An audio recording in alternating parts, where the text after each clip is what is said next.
बिस्मिल्लाहिर्रहमानिर्रहीम। अस्सलाम वालेकुम नाजरीन, आप देख रहे हैं अनायाचीमा वॉइस और मुझे कहते हैं अनायाचीमा। नाजरीन, अनायाचीमा वॉइस में एक बहुत ही बढ़िया स्टोरी के साथ खुश आमदीद।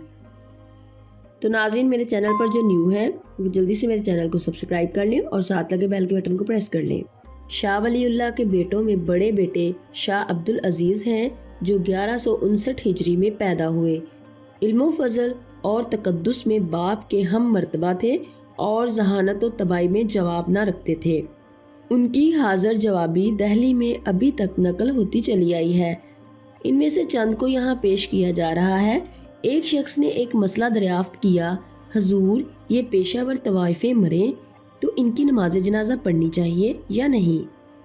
शाह साहब ने फरमाया, उनके यहाँ जाने वाले और उनसे नाजायज़ ताल्लुक़ रखने वाले मर्दों की नमाज जनाजा पढ़ते हो?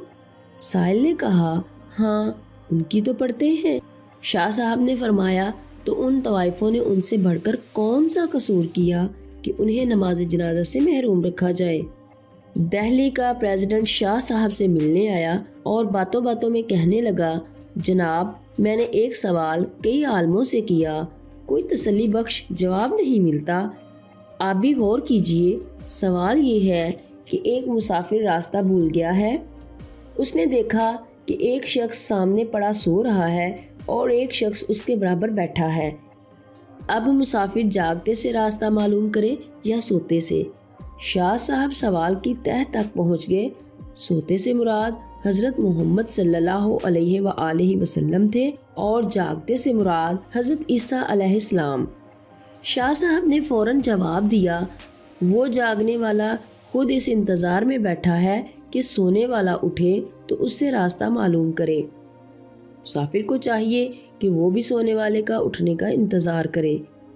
एक शख्स ने अर्ज़ किया, महफिल रक्सो सरूद में इंसान रात भर जागता रहता है, लेकिन इबादत में इसको नींद आने लगती है, इसकी क्या वजह है? शाह साहब ने फरमाया, दो पलंग हों, एक पलंग पर फूल बिछा दिए जाएं और दूसरे पर कांटे, तो नींद किस पर आएगी? उसने कहा, फूल वाले पलंग पर।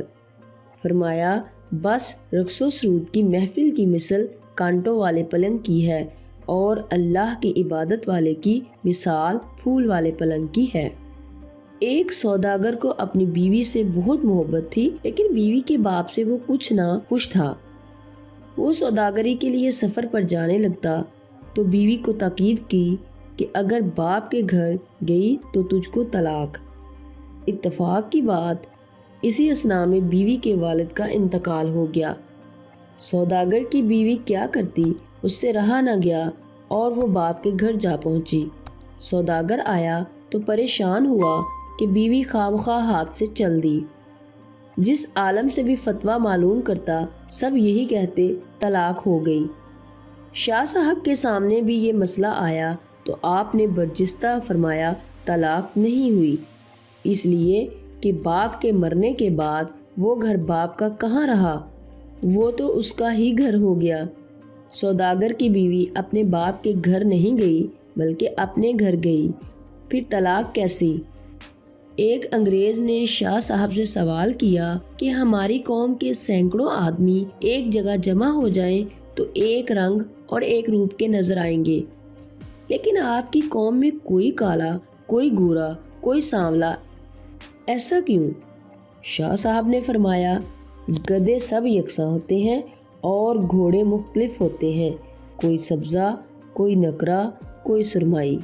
तो नाज़रीन, उम्मीद है मेरी ये मुनफरिद सी वीडियो आपको पसंद आई होगी और अगर पसंद आई तो इसे लाइक और शेयर ज़रूर कीजिएगा। नाज़रीन, अपना ख्याल रखिएगा। अनायाचीमा को दुआ में याद रखना। अल्लाह हाफ़िज़।